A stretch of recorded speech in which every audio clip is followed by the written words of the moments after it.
Welcome back. All right, so let's go ahead and instead of spawning when you touch the screen here, let's go and let's take a look at how we can add in a timer here. So hop to the bottom and we're going to add in a function and we're going to call this function, we'll call this good block timer. And in this good block timer, we're going to say let wait is equal to skaction.wait for duration.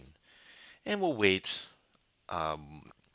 actually good block spawn time. We've already set that up as a variable, and the cool part about this is that you can change it if you want to. Okay, we're going to say let spawn is equal to skaction dot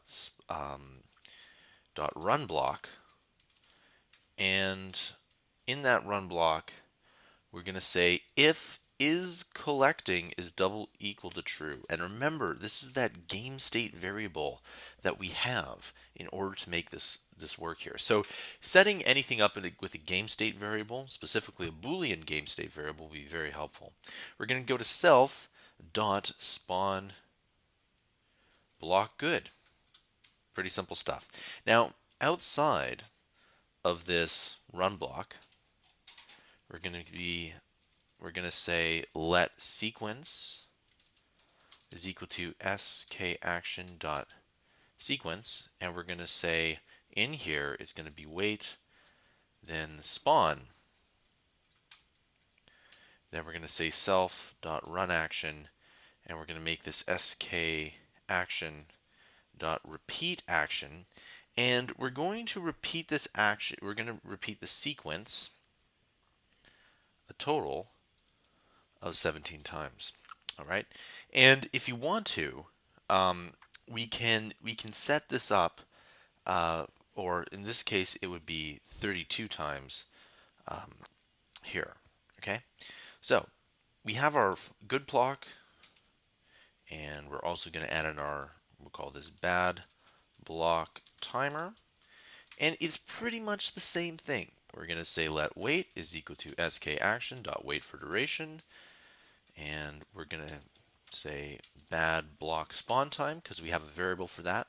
We're going to say let spawn is equal to skaction dot run block, and we're going to say if is collecting is double equal to true, then we're going to say self dot bad block, or we're going to say dot spawn bad block or block bad. Outside of the run block, we're going to say let sequence is equal to skaction dot sequence. We're going to say wait, then spawn. We're going to say let or self dot run action is equal to skaction dot repeat action. We're going to repeat the sequence a total of 17 times.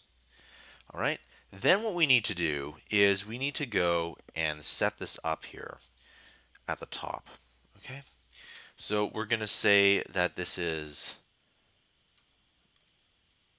good block timer and bad block timer. Okay, so that works out quite well. Let's hop down to the bottom here and let's go and let's add in the countdown timer.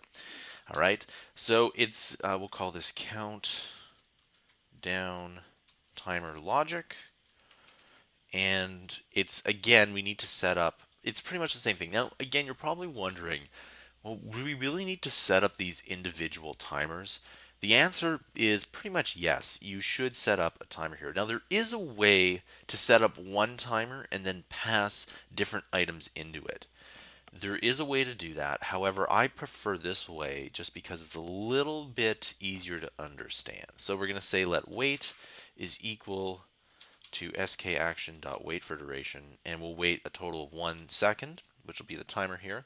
We're going to say let count down is equal to skaction.run block, and within that block we're going to say that this is we're going to say that the timer countdown is equal to timer countdown minus 1. So we're going to be subtracting from that.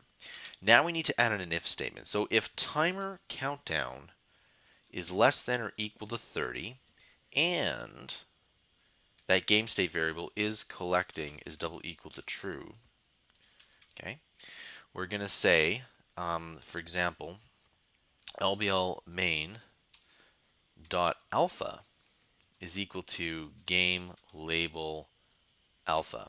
So we're going to set the alpha to something different. We're going to go to LBL main dot z position is equal to -1. So we're going to set this to the back here. And you can see that there's a problem here, and it says cannot assign type double to type CG float. So let's take a look at that here. So we're going to go to LBL main dot alpha, and alpha is a CG float, whereas game label alpha is a double. So let's hop up to the top here and let's collect that here. So game label alpha, we just have to make it a CG float. Doubles and CG floats are a little bit different, and you cannot mix them up.